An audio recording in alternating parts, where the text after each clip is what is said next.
The humming of the life support systems had become Jules Rennes' favorite symphony.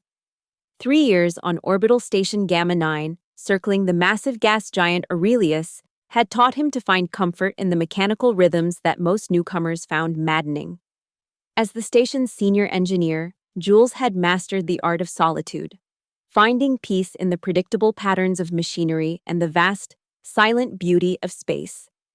This morning, like every morning for the past 1,000 days, Jules prepared his coffee in the observation deck, watching the swirling amber clouds of Aurelius catch the light of the distant sun. The gas giant's massive rings glittered like a cosmic halo, and Jules allowed himself a moment of quiet appreciation before the day's tasks began. "Good morning, Jules," came the melodic voice of Nora, the station's AI. "Your heart rate is elevated by 12%. Are you anxious about the diplomatic arrival?" Jules sighed. "I'm fine, Nora, just the coffee." Caffeine typically elevates your heart rate by 7 to 9%. You're experiencing additional physiological stress markers. "Thanks for the diagnosis," Jules muttered, taking another sip. "When is the Nari vessel expected to dock?" "The diplomatic cruiser will arrive in approximately 43 minutes.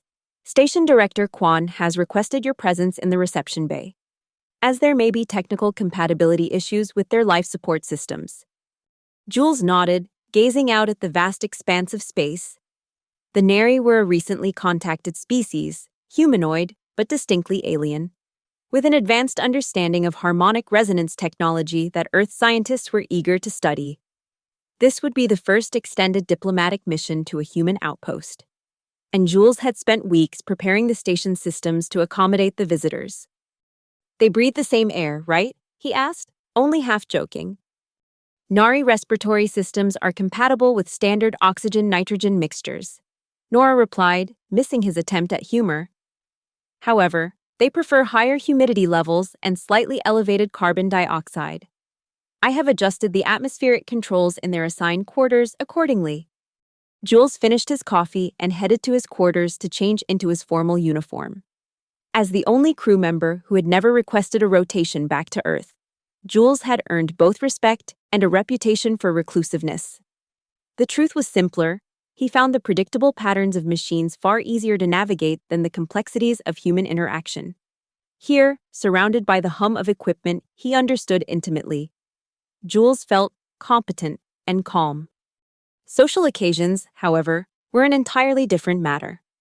By the time Jules reached the reception bay, most of the station's 53 crew members had already assembled. Station Director Kwan, a stern woman with a military bearing that belied her scientific background, nodded curtly as Jules took his place near the environmental control panel. "Engineering ready?" she asked. "Yes, Director. Docking clamps are green. Atmospheric pressure has been adjusted to make the transition comfortable for our visitors, and we've implemented the harmonic dampeners as requested in their technical specifications." Kwan seemed satisfied, turning her attention to the massive view screen that showed the approaching Nari vessel. It was unlike any spacecraft Jules had seen before, organic in design, with flowing curves that reminded him of a nautilus shell, glowing with a soft bluish light that pulsed in a rhythmic pattern. "Beautiful," someone whispered nearby, and Jules had to agree. The docking procedure went flawlessly, the station's systems interfacing smoothly with the alien technology. A soft chime announced the equalization of pressure, and the massive airlock doors began to slide open. Jules found himself holding his breath as the first of the Nari delegation stepped through. She, at least Jules assumed the designation was appropriate, moved with a fluid grace that seemed almost choreographed. Tall and slender, with iridescent skin that shifted between pale blue and lavender depending on how the light struck it. She had an otherworldly beauty that made Jules's heart skip. Her features were humanoid but refined to an almost crystalline perfection, with large, almond-shaped eyes that gleamed like opals. Instead of hair, delicate tendrils that resembled fiber-optic filaments cascaded from her scalp, glowing faintly with an inner light. When she spoke, her voice contained harmonics that seemed to resonate directly with something in Jules's chest. "I am Aya Invasa Nari, lead xenolinguistic researcher and cultural liaison.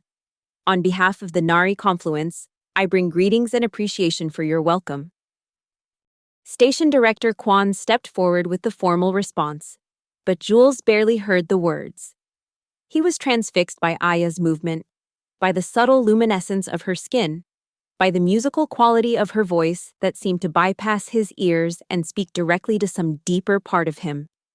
"She's so beautiful," Jules whispered, the words escaping before he could catch them. "I wonder if she'd marry me." It was nothing. A thoughtless, impossible fancy murmured under his breath. The kind of absurd thought that crosses a mind and is immediately discarded. No one could possibly have heard him over the hum of the station and the formal greetings being exchanged. Except that Aya's head turned sharply in his direction, her opalescent eyes widening slightly, the tendrils on her head brightening momentarily. Jules felt the blood drain from his face. The Nari were known for their exceptional hearing, especially their ability to detect emotional resonance in vocal patterns. It was the foundation of their language and their technology. She had heard him. She had heard every word. In the moment their eyes met, Jules saw something in her expression that might have been surprise, confusion, or perhaps even curiosity. Then Director Kwan was introducing the senior staff, and Jules was forcing himself to step forward, to nod professionally, to pretend his face wasn't burning with mortification. "Jules Wren, our chief engineer," Kwan was saying, "he's prepared your quarters according to the specifications your advanced team provided." Aya inclined her head, the movement causing light to dance across her features. "Engineer Wren, your adaptation of our harmonic dampening technology is impressive for a first implementation." Was there something in her tone, some hidden meaning? Jules couldn't tell, could barely form a coherent response. "Thank you. There might still be adjustments needed once you've had time to assess the accommodations." Aya's gaze lingered on him a moment longer than seemed necessary. "I look forward to discussing the necessary adjustments." The formal reception continued, with more Nari delegates emerging from their ship, each introduced to key station personnel. Jules remained rooted in place, his mind racing, replaying his thoughtless whisper and Aya's reaction. By the time the formalities concluded and the visitors were being escorted to their quarters, Jules had convinced himself that he had jeopardized interspecies relations with his inappropriate comment. As soon as he could excuse himself, Jules retreated to the engineering bay, seeking comfort in the familiar surroundings of his workshop. "Your heart rate remains elevated," Nora observed as Jules mindlessly reorganized a drawer of calibration tools. "Would you like me to administer a mild sedative?" "No, thank you," Jules replied, shoving the drawer shut with more force than necessary. "I'd like to be left alone. Protocol requires me to monitor crew health during first contact scenarios." Nora persisted. "Your cortisol levels suggest acute social stress." Jules sighed, leaning against his workbench. "I said something stupid in front of the Nari liaison. Something inappropriate. Diplomatic incidents should be reported to Station Director Kwan immediately." "It wasn't a diplomatic incident," Jules snapped. "It was just, I was talking to myself, and she heard me." The Nari auditory range extends approximately 30% beyond human capabilities, with particular sensitivity to emotional resonance patterns. "Yes, thank you, Nora, I'm aware of that now." The AI fell silent, though Jules knew she was still monitoring him.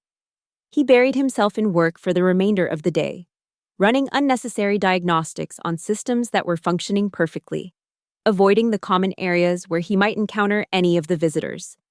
His strategy worked until late evening, when his comm unit chimed with a direct message from Director Kwan. "Wren, report to Xenolinguistics Lab 2. Liaison Aya has requested your assistance with some technical modifications." Jules stared at the message for a full minute, considering whether he could plausibly claim to be in the middle of a critical system repair, but avoidance would only delay the inevitable, and refusing a direct request from the Nari liaison would create exactly the kind of diplomatic incident he was hoping to avoid. With reluctance, Jules gathered his toolkit and made his way to the lab, rehearsing professional responses and apologies in his head. The Xenolinguistics Lab was one of the newer additions to the station, designed specifically for the Nari visit. When Jules arrived, he found Aya alone, studying the readouts on a holographic display that showed waveform patterns Jules recognized as vocal harmonics. She turned as the door slid open, the fiber optic tendrils on her head brightening slightly. "Engineer Wren, thank you for coming." Jules nodded stiffly, keeping a professional distance. "Director Kwan mentioned you needed technical assistance." "Yes." Aya gestured to a complex array of equipment in the center of the room. "Your implementation of our resonance technology is admirable, but there are calibration issues that are affecting our data collection." Jules approached the equipment, grateful for the distraction of a technical problem. "What seems to be the issue?" "The harmonic dampeners are functioning too effectively," Aya explained, moving to stand beside him. "They're suppressing the emotional resonance patterns we're trying to study." Jules examined the control panel, trying to ignore how aware he was of her presence. Up close, he could detect a subtle scent from her, something like ozone after a lightning storm. Unfamiliar, but not unpleasant. "I can recalibrate the dampeners," he said, opening his toolkit. "But I should warn you that without them, the station's background noise might interfere with your readings." "Background noise is data," Aya replied, "especially when studying new species." Jules began making the necessary adjustments, hyper-conscious of Aya watching him work. The silence between them grew uncomfortable until he couldn't bear it any longer. About earlier, he began, not looking up from the control panel. "At the reception, I said something. I want to apologize if I—" "You wondered if I would marry you," Aya interrupted, her tone matter-of-fact. Jules nearly dropped his calibration tool. It wasn't. I was just—" Among the Nari, whispered thoughts are considered the most honest form of communication. She continued. "What is spoken softly without the intention of being heard is believed to reveal true emotional resonance." Jules finally looked up at her, unable to read her expression. "It was just a thoughtless comment. I didn't mean to cause offense." "I wasn't offended," Aya said, those opal eyes studying him with scientific curiosity. "I was intrigued by the harmonic pattern of your whisper. It contained emotional resonances I haven't encountered in our previous studies of human vocalizations." "Oh," Jules managed, unsure whether to be relieved or more mortified. "In Nari culture, marriage proposals are primarily scientific partnerships," Aya explained, turning back to her display. "Compatibility is determined through harmonic resonance patterns, not physical attraction or romantic attachment as in human cultures." "It wasn't actually a proposal," Jules clarified quickly.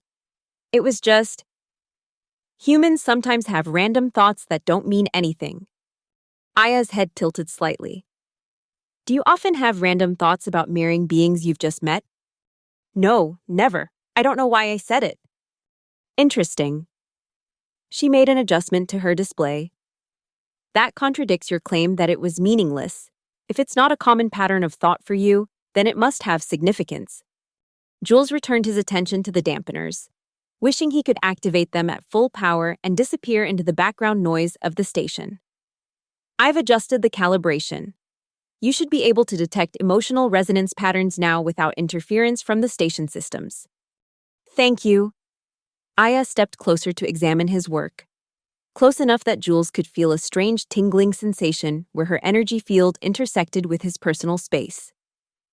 "Would you be willing to provide vocal samples for my research? Your whispered harmonic patterns are unique." "I should really get back to engineering," Jules said, gathering his tools. "There are several systems that need my attention." "Another time, perhaps," Aya replied, and Jules couldn't tell if he was imagining the hint of disappointment in her tone. He nodded and made his escape, heart pounding as though he'd just completed an emergency repair during a system failure. Over the next few days, Jules did his best to avoid any situation where he might encounter Aya, volunteering for maintenance tasks in the station's outer rings and scheduling his meals during off hours. His strategy might have worked if not for Nora's constant commentary on his behavior. Your avoidance pattern suggests social anxiety disorder. The AI informed him one morning as he ate breakfast alone in his quarters instead of the communal dining area. Station protocols recommend counseling for prolonged isolation behaviors. I'm not isolated, Jules argued. I'm just busy. You have rejected 7 invitations to social gatherings in the past 3 days, including Director Kwan's formal dinner for the Nari delegation. Jules sighed. I'm not good at diplomatic functions. Liaison Aya has made 3 inquiries regarding your availability for research assistance. Jules nearly choked on his coffee. She has? Yes. She has expressed particular interest in your expertise with the harmonic dampening systems. Would you like me to schedule a meeting? No, Jules said too quickly. I need to finish the maintenance rotation first. Priority systems. Your current maintenance schedule is 17% ahead of projected timelines. Nora, please stop monitoring my social interactions. I am programmed to ensure crew well-being, which includes healthy social integration patterns. Jules was saved from further argument by an urgent message from Director Kwan. All senior staff report to Conference Room A, immediately. Diplomatic situation developing. With a sense of dread, Jules made his way to the conference room, arriving to find most of the senior staff already assembled. Along with Aya and an older Nari male, Jules recognized as Hironi, the senior diplomatic observer. The tension in the room was palpable. Now that we're all here, Director Kwan began, her expression grave. Observer Hironi has raised concerns about potential miscommunications between our species that could affect the success of this diplomatic mission. Hironi stepped forward, his skin a deeper blue than Aya's, the tendrils on his head shorter and glowing with a steadier light. It has come to my attention that certain cultural differences are creating resonance disruptions in our communication patterns. Jules avoided looking at Aya, convinced that his whispered comment had escalated into a diplomatic incident after all. Specifically, Hironi continued, there have been interactions between your crew members and our researchers that suggest a fundamental misunderstanding of Nari communication protocols. Director Kwan frowned. What kind of misunderstanding? The Nari communicate not only through words, but through harmonic resonance patterns that convey emotional truth. Hironi explained, we have detected patterns in your crew's communications that suggest intentions or meanings beyond their verbal expressions. Jules felt cold sweat forming on his brow. Is this causing a problem? Kwan asked carefully. It creates ambiguity. Hironi replied, in Nari culture, clear communication is essential for trust. When spoken words and emotional resonance patterns conflict, it suggests deception. Humans aren't always aware of the emotional patterns in their speech, Aya interjected. And Jules couldn't help but glance at her. She wasn't looking at him, her focus on Director Kwan. It isn't intentional deception, merely a different relationship to the harmonic spectrum.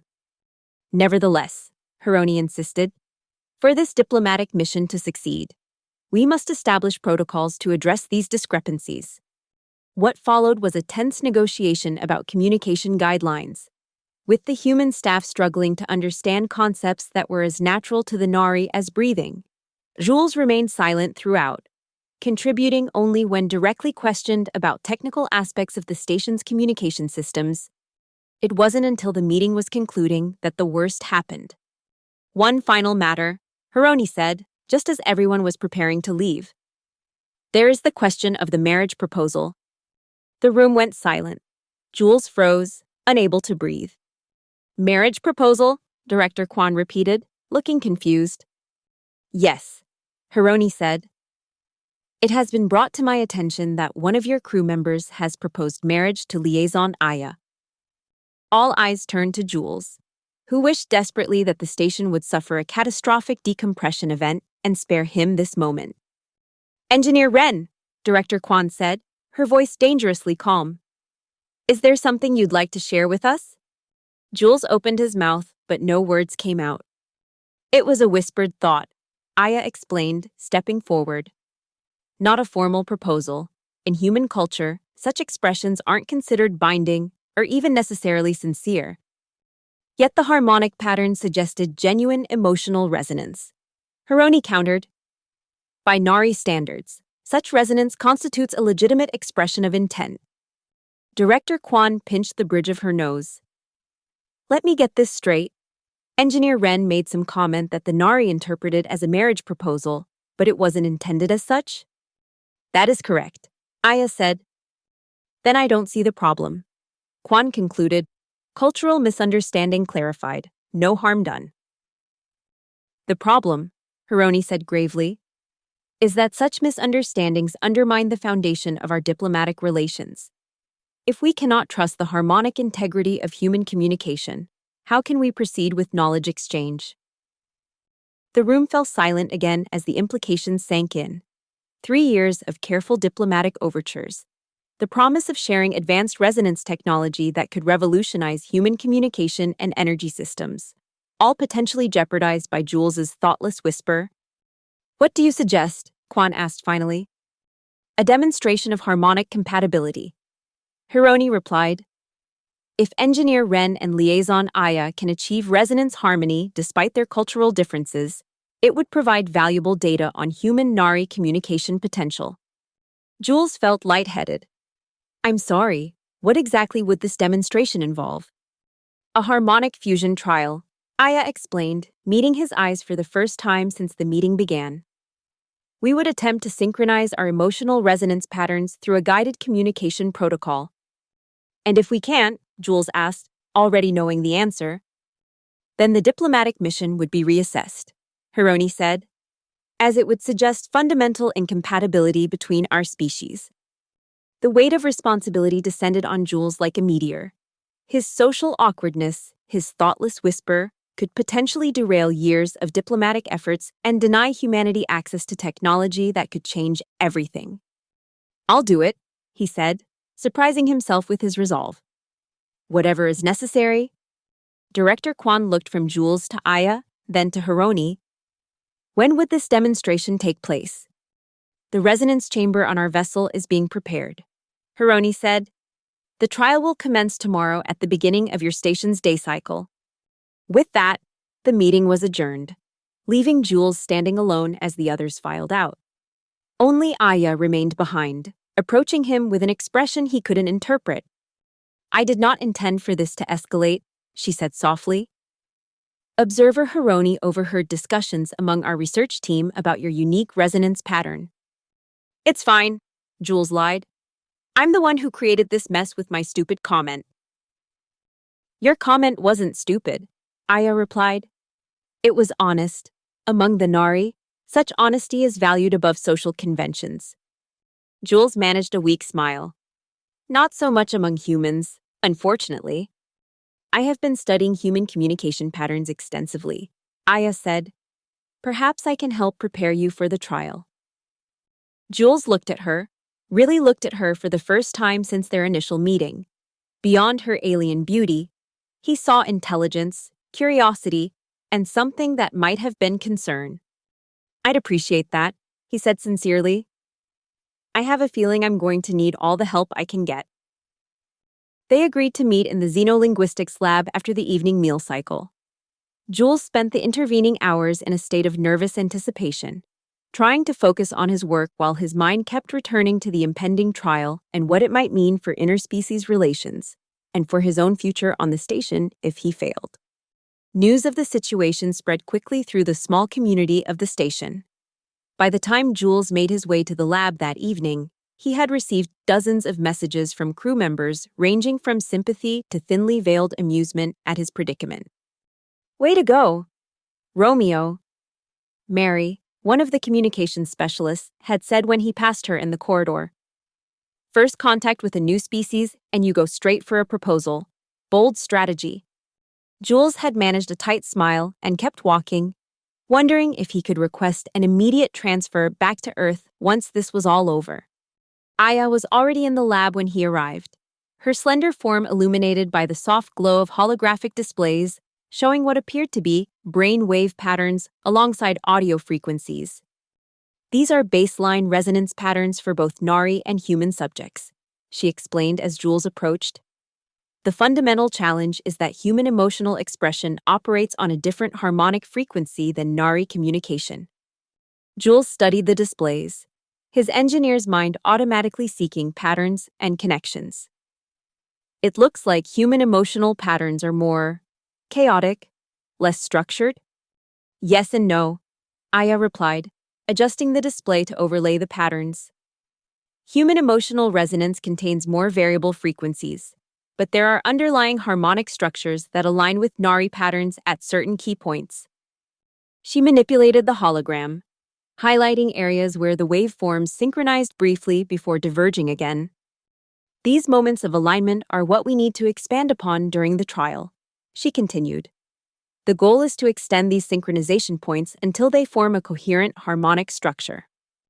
And how exactly do we do that? Jules asked, trying to imagine how one consciously controlled something as intangible as emotional resonance. Through focused emotional projection, Aya explained. The resonance chamber on our vessel enhances and amplifies emotional harmonics, making them visible and tangible. With practice, one can learn to modulate these patterns. She turned to him, those opalescent eyes studying his face. The challenge for you will be to project authentic emotional resonance that aligns with your spoken words. Any discrepancy will disrupt the harmonic field. Jules swallowed hard. So I need to… What? Feel things on command? Not exactly, Iya said. You need to express what you truly feel, without the social filtering that characterizes most human communication. That's not something I'm good at. Jules admitted. I became an engineer partly because machines don't require emotional honesty. I've noticed that many humans use humor to deflect when uncomfortable. Aya observed. Another form of harmonic disruption. Jules smiled despite himself. Guilty as charged. May I ask a personal question? Engineer Wren? Jules, he corrected. If we're going to be emotionally honest with each other, you might as well use my first name. Jules, she repeated, the name sounding musical in her voice. Did you mean what you whispered when we first met? He looked away, studying the waveform patterns as if they held the answer. I don't know. It was an impulsive thought. You're beautiful, by both human and apparently Nari standards. And something about you just resonated with me. No pun intended. Yet you've been avoiding me since that moment, Aya pointed out. I was embarrassed. Jules admitted. In human culture, saying something like that to someone you've just met is inappropriate. And I was afraid I'd offended you. I wasn't offended, Aya said. I was curious. No human has ever responded to me with that particular resonance pattern before. Something in her tone made Jules look back at her. What pattern was it? One that, among the Nari, indicates potential harmonic compatibility. What humans might call… She paused, searching for the right word. A connection. The air between them seemed to thicken with unspoken implications. Jules became acutely aware of the rhythm of his own heartbeat, wondering if it was creating discernible patterns in whatever field Aya perceived. For the trial tomorrow, Aya continued, her voice softer. We will need to establish a foundation of trust and openness. Observer Hironi will be measuring our harmonic synchronization to determine if meaningful communication is possible between our species. No pressure, Jules muttered. There is another complication, Aya added, and something in her tone made Jules tense. Observer Hironi believes that if your whispered proposal contained genuine emotional resonance, it should be explored as a potential case study in human Nari integration. Jules stared at her, processing the implications. Are you saying that if we pass this test, they'll expect us to… What, actually get married? Not precisely, Aya clarified. But they would expect us to engage in a formal study of emotional compatibility, which in Nari culture is the precursor to pair bonding. And if I refuse? It would undermine the authenticity of tomorrow's demonstration. Aya said simply, harmonic discord would be inevitable. Jules ran a hand through his hair. trying to grasp the magnitude of what he'd stumbled into. So, either I fail the test and potentially damage diplomatic relations, or I pass it and commit to some kind of relationship study with you. That is an accurate assessment of the situation. Aya confirmed. And what do you want? Jules asked, suddenly needing to know. Are you just following diplomatic protocols, or do you have a say in this?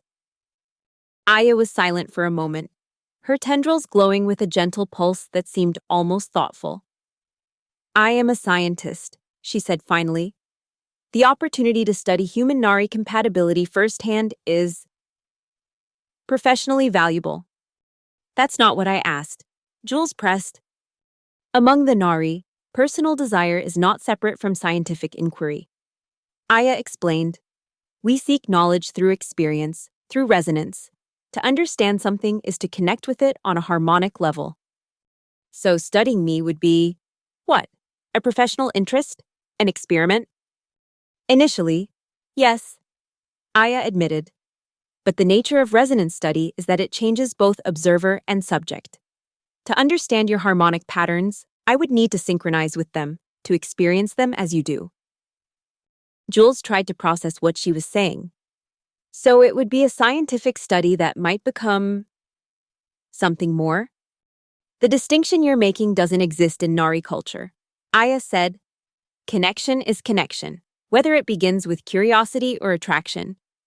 The conversation was venturing into territory that made Jules profoundly uncomfortable, not because of what Aya was suggesting, but because of how intrigued he was by the possibility. He had come to the station seeking solitude, finding comfort in the predictable patterns of machinery. Now he was discussing potential pair bonding with an alien scientist who had heard him whisper that she was beautiful. We should focus on the trial first, Jules said, retreating to the safety of immediate concerns. One potential interspecies incident at a time.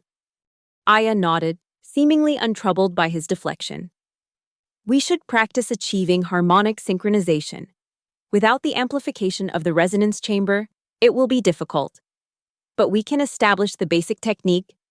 She guided him through a series of exercises, teaching him to focus on specific emotional states and project them through his voice. Jules felt ridiculous at first, essentially practicing how to feel things on command. But Aya's patient instruction and the engineer's part of his brain that could visualize the waveform patterns helped him begin to grasp the concept. After 2 hours of practice, Jules was exhausted but had made noticeable progress. Aya's monitoring equipment showed brief moments of harmonic alignment when he spoke about things he genuinely cared about. The elegant mathematics underlying the station's life support systems, the beauty of Aurelius's ring system, the satisfaction of solving a complex engineering problem. You have a natural resonance capacity, Aya told him as they concluded the session. It's simply been untrained. Many humans do. Will it be enough for tomorrow? Jules asked. I don't know, Aya admitted. The trial will be more intense, with observer Hironi and others evaluating our harmonic patterns directly. But I believe we have established a foundation. As Jules prepared to leave, Aya placed a hand lightly on his arm, the first physical contact between them. He felt a tingling sensation where her fingers touched his skin, almost like a mild electric current. One more thing, she said. The resonance chamber amplifies all emotional patterns, including anxiety and doubt. Try to rest tonight and come tomorrow with an open mind. Jules nodded, acutely aware of her touch. I'll do my best. And Jules, she added as he reached the door.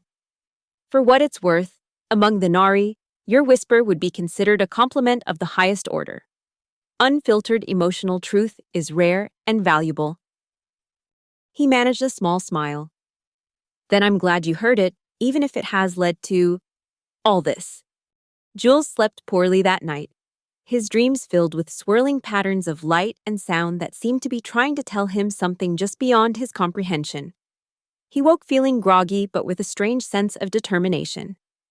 Whatever happened today would shape not only his future, but potentially the relationship between humans and the Nari. It was a responsibility he had never sought. But now that it was his, he would face it directly.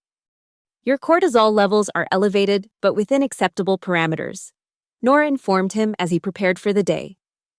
Your REM sleep patterns indicate heightened neural processing activity. Thanks for the update, Jules replied, pulling on his formal uniform.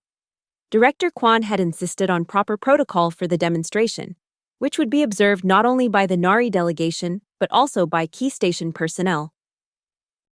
Would you like me to administer a mild anxiolytic compound? Nora offered. Station medical protocols permit pharmaceutical assistance for first contact stress responses. Jules shook his head. No. Aya said the resonance chamber amplifies emotional patterns. I need to be authentic, not chemically altered. Understood. Director Kwan has requested that I remind you of the diplomatic significance of today's demonstration. As if I could forget, Jules muttered, straightening his collar and heading for the docking bay where the NARI vessel was attached to the station. A small contingent was already gathered when he arrived. Director Kwan gave him a nod that managed to convey both encouragement and warning, while several of his engineering colleagues offered supportive gestures. Mary, the communications specialist, gave him a thumbs up and mouthed, "Good luck." Aya and observer Hironi emerged from the NARI vessel, along with several other members of their delegation. Aya was dressed differently today, in flowing garments that seemed to shimmer with subtle patterns of light. The tendrils on her head adorned with small crystalline structures that caught and refracted the station's lighting. Engineer Ren, Hironi acknowledged him formally. Are you prepared for the harmonic fusion trial? As prepared as I can be, Jules replied honestly. Very well, please follow us. Jules had expected to feel anxious about boarding the alien vessel, but as he stepped through the airlock, he was immediately struck by a sense of familiarity. Despite the organic curves and unusual materials, there was an underlying logic to the design that his engineer's mind appreciated. The flowing layout reminded him of fluid dynamics equations given physical form. The resonance chamber was at the heart of the ship, a spherical room with walls that seemed to shift between solid and translucent. As they entered, Jules noticed that the floor and ceiling were covered in patterns that resembled circuit diagrams, but flowing and organic, glowing with a soft blue light. The chamber enhances and visualizes harmonic resonance patterns, Aya explained, taking position in the center of the room. When we speak, our emotional resonance will manifest as visible patterns of light and sound. Jules took his place beside her, aware of Hironi and the others arranging themselves around the perimeter of the chamber. Director Kwan and a few other human observers were positioned near the entrance, looking both curious and concerned. The trial will proceed in 3 phases, Hironi announced. First, individual baseline resonance patterns will be established. Then, directed communication will attempt to align these patterns. Finally, if sufficient alignment is achieved, spontaneous harmonic fusion will be attempted. Jules looked at Aya, who gave him a reassuring nod. Begin baseline establishment, Hironi commanded. The chamber darkened slightly, and Jules felt a strange vibration pass through him, as if every cell in his body had been gently plucked like a guitar string. Then the air around him began to glow with a pattern of light that pulsed in rhythm with his heartbeat, expanding outward in complex waveforms. Beside him, Aya was surrounded by her own pattern, more structured and harmonic than his, flowing in elegant spirals that reminded Jules of the mathematics of music. Human resonance pattern is erratic but contains promising harmonic nodes. One of the NARI observers noted, proceed to directed communication phase. Hironi stepped forward. Liaison Aya, you will initiate the harmonic exchange. Engineer Ren, you will respond with complete emotional authenticity. Any attempt to modulate or suppress your resonance pattern will result in harmonic discord and termination of the trial. Jules took a deep breath, trying to calm his racing thoughts. Aya turned to face him, those opalescent eyes seeming to see through all his defenses. Jules Ren, she began, her voice creating visible ripples in the light surrounding her. When you whispered that I was beautiful, what emotional truth were you expressing? The directness of the question caught him off guard, but as he opened his mouth to respond, Jules remembered Aya's guidance from the night before. No filtering, no social niceties, just the truth. "I was expressing wonder," he said, watching as his words created patterns in the light around him. "Not just at your physical appearance, but at the fact that you existed at all. That across the vastness of space, two intelligent species could evolve so differently, yet still recognize something in each other. I felt a connection I wasn't expecting and didn't understand." The patterns around him shifted, becoming more coherent, more musical. Around the chamber, Jules was dimly aware of the Nari observers making notes and adjustments to monitoring equipment. "And when you wondered if I would marry you?" Aya continued. What truth lay beneath those words? Jules swallowed hard, aware that his answer would be visible to everyone in the room, not just in his words, but in the resonance patterns they created. "Loneliness," he admitted. "I've spent 3 years on this station, surrounded by people but always apart. In that moment, looking at you, I had a glimpse of what it might be like to not be alone, to have a connection that transcended the ordinary. It was absurd, impulsive, impossible, and completely sincere." The light around him pulsed brighter. And to his amazement, Jules could see patterns from his resonance field beginning to align with Aya's, creating moments of harmonic convergence that were both visible and, somehow, audible, like distant chimes. "Promising alignment detected," one of the observers announced. "Proceed with reciprocal exchange." Now it was Jules's turn to ask a question. He hesitated, uncertain what to ask that would further the harmonic alignment, then decided to trust his instincts. "Aya Invasanari," he said, deliberately using her full name as she had used his. "When you heard my whisper, what did you truly feel beyond scientific curiosity?" The patterns around Aya fluctuated momentarily, then steadied into a more complex configuration. "Recognition," she replied. "Among the Nari, we seek harmonic compatibility all our lives, testing resonance patterns with countless others, seeking the rare alignment that signifies potential for deep connection. In your whispered words, I detected harmonics that resonated with my own patterns in ways I had not experienced before. It was unexpected and disruptive to my scientific objectivity.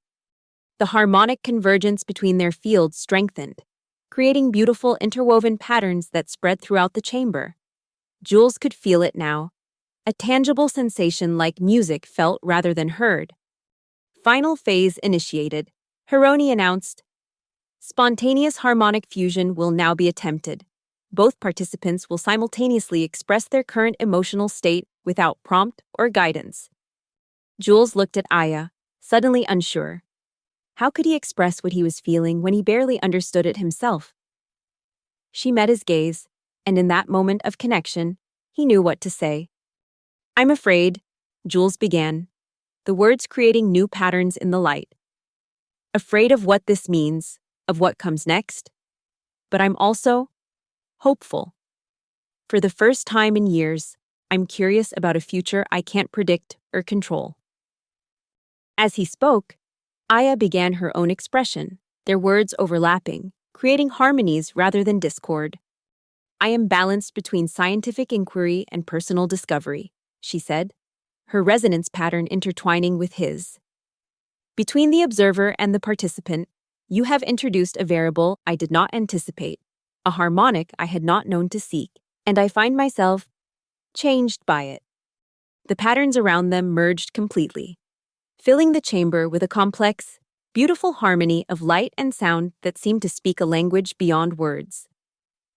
Jules felt a connection to Aya that transcended physical proximity, as if, for a moment, they shared a single consciousness, a unified perspective that encompassed both their differences and their similarities. Around the chamber, both human and Nari observers were visibly affected by the display. Director Kwan's usual stern expression had softened into wonder, while even Hironi seemed momentarily speechless. Gradually, the harmonics faded, the light returning to normal levels, leaving Jules and Aya standing facing each other in the center of the chamber, both slightly breathless from the intensity of the experience. Hironi was the first to speak. The demonstration has exceeded expected parameters for cross-species harmonic compatibility. This data will be invaluable for future diplomatic and scientific exchanges. He approached Jules and Aya, the tendrils on his head glowing with what Jules now recognized as a pattern indicating formal approval. The Neri confluence acknowledges this unique harmonic alignment and approves the proposed integration study. Hironi announced, Liaison Aya in Vasa Nari is authorized to expand her research to include extended observation of human Nari emotional resonance patterns, with engineer Jules Wren as primary subject. It took Jules a moment to process what Hironi was saying. The test had been passed, more than passed, apparently. And now? As discussed the night before, he and Aya were expected to engage in some kind of formal relationship study. Director Kwan stepped forward. On behalf of Station Gamma 9 and the Earth Diplomatic Corps, we accept this opportunity for cultural exchange. Engineer Wren will be assigned to assist Liaison Aya in her research as his primary duty until further notice. The formalities continued, but Jules was only half listening, his attention focused on Aya, who was watching him with an expression that seemed both scientific and something more personal. When the observers had filed out, leaving them alone in the resonance chamber, Jules finally spoke. So, what happens now? Now, Aya said, we begin the real work of understanding each other. The demonstration was only a glimpse of the potential harmonic integration between our species. And between us specifically? Jules asked, needing clarity. That, Aya replied, a smile softening her features, is what we will discover together. Science and emotion, observation and experience, for the Nari. These are not separate domains, but aspects of the same journey toward understanding. Jules found himself smiling back. I'm an engineer. I like to know how things work, to understand the underlying patterns. I guess in that way, I'm not so different from a Nari scientist. Perhaps that is why our resonance patterns align so well. Aya suggested, different approaches to the same fundamental questions. As they left the chamber and returned to the station, Jules was aware of the curious glances from both human crew members and Nari delegates. News of the successful demonstration and its implications had spread quickly. Your heart rate is within normal parameters despite significant social attention, Nora observed when Jules returned to his quarters to change out of his formal uniform. This represents a 23% improvement in your stress response to social situations. Thanks for the update, Nora, Jules replied, finding that for once, the AI's constant monitoring didn't bother him. Director Kwan has reassigned your duty roster. Nora continued. Effective immediately, you are detailed to xenolinguistic research under Liaison Aya's direction. Your engineering responsibilities have been redistributed among the junior staff. Jules nodded, strangely untroubled by the sudden change to his carefully structured routine. Any other updates I should know about? Yes. You have received 73 messages from crew members in the past hour, ranging from congratulations to requests for information about Nari marriage customs. Jules laughed. I'm sure they'll have plenty of opportunities to learn about those firsthand as the diplomatic mission continues. Over the following weeks, Jules and Aya worked closely together, exploring the intersection of Nari resonance technology and human engineering. Their research yielded promising results, suggesting applications that could revolutionize human communication systems and energy technology. But beyond the professional collaboration, Jules found himself experiencing a type of connection he had never known before. The resonance chamber became a regular part of their research, allowing them to communicate on levels that transcended verbal language. Through these sessions, Jules learned to perceive the harmonic patterns that had always been invisible to him, developing a sensitivity to emotional resonance that changed how he interacted with everyone, not just Aya. 3 months after the initial demonstration, Director Kwan called Jules into her office.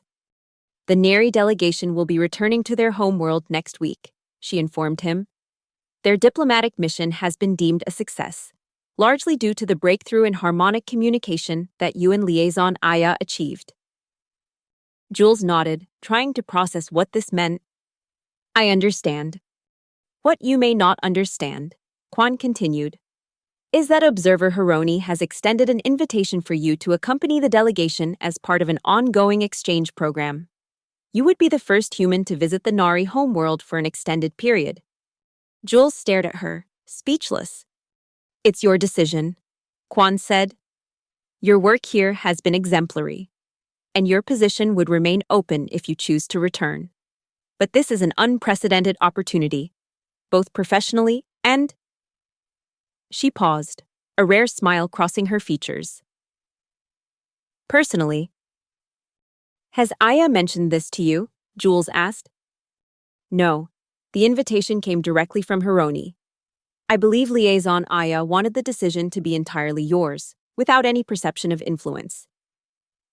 That was so like her, Jules thought, always conscious of the balance between connection and independence, between influence and autonomy. I'll need to think about it, he told Quan, though in truth, he already knew his answer. Later that day, he found Aya in the xenolinguistics lab, reviewing data from their most recent resonance session. Director Quan told me about the invitation to visit your homeworld, he said without preamble. Aya looked up, her expression carefully neutral. Yes. Observer Hironi believes your unique resonant sensitivity would make you an ideal candidate for the exchange program. And what do you believe? Jules asked. The tendrils on Aya's head brightened slightly, a pattern Jules had come to recognize as indicating emotional significance.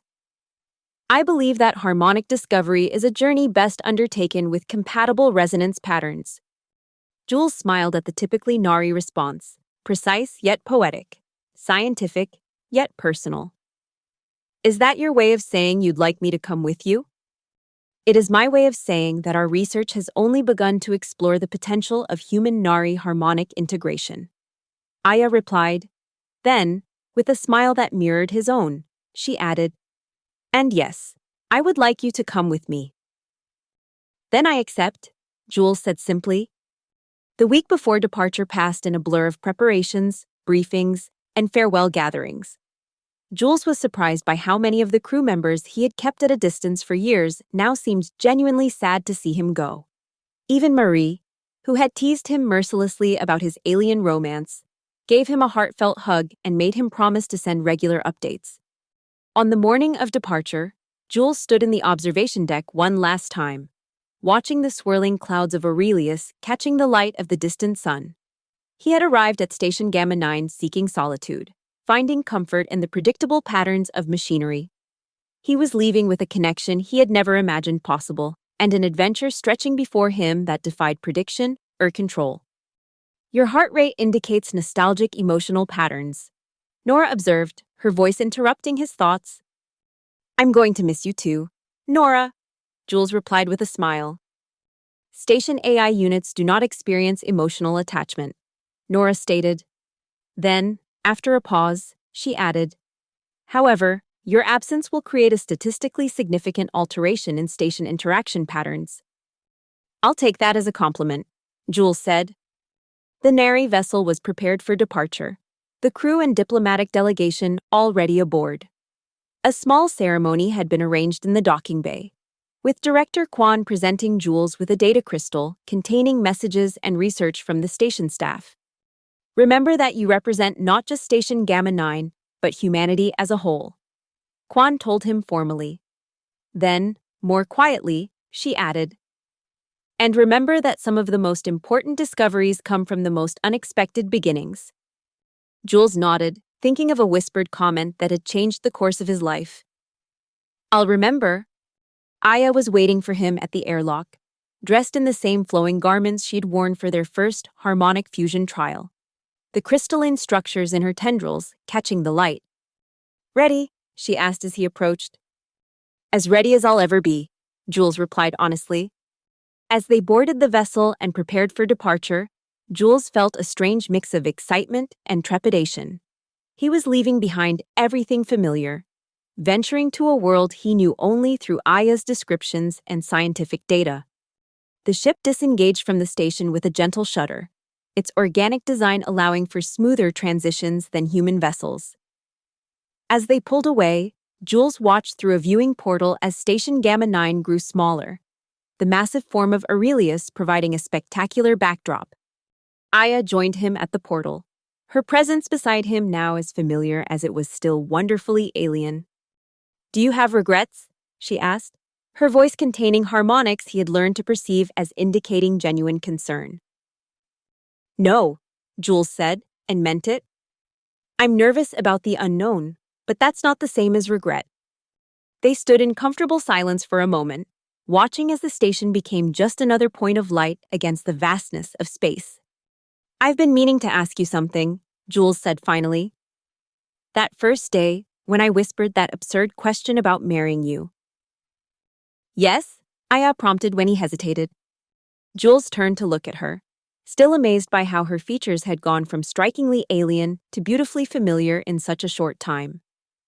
"If things had been different, if we'd met under normal circumstances, if there had been no diplomatic incident, no resonance trial, what would your answer have been?" Aya's tendrils brightened with a pattern he now recognized as amusement mixed with affection. She leaned closer, her voice dropping to a whisper that created perfect harmonic resonance, audible only to him. "I already have," she said. And as the Nari vessel accelerated toward distant stars and new horizons, Jules understood that sometimes the most important connections begin with the words we never meant anyone to hear.